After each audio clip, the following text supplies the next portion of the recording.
I'm not even sure he was a Muslim.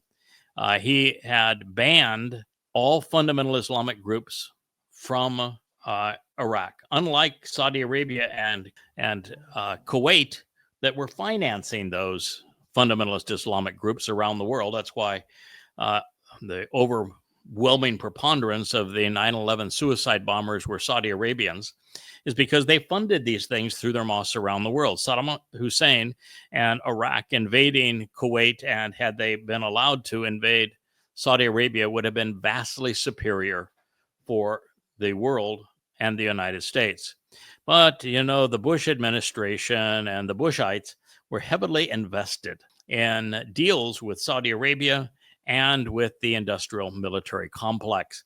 And so they volunteered to sacrifice American blood and coin to push Saddam Hussein, who had been an ally, out of Kuwait so that he could not invade Saudi Arabia.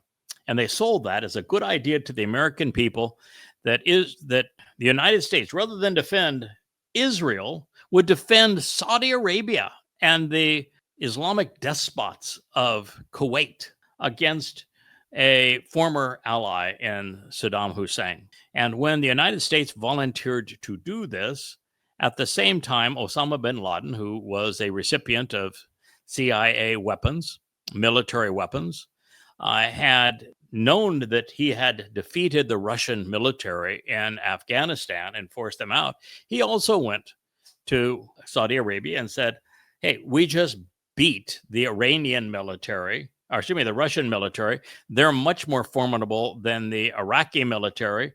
Let us protect the holy sites and let's keep the infidels out. And because money talks, the Saudi Arabians chose to have the United States spill its blood to force the Iraqis out of Kuwait. And that really ticked Osama bin Laden. The result was 9/11. So if you want to know why 9/11 happened, it's because of Zygmunt Brzezinski and George Bush and the maneuverings they perpetrated between Pakistan and Saudi Arabia.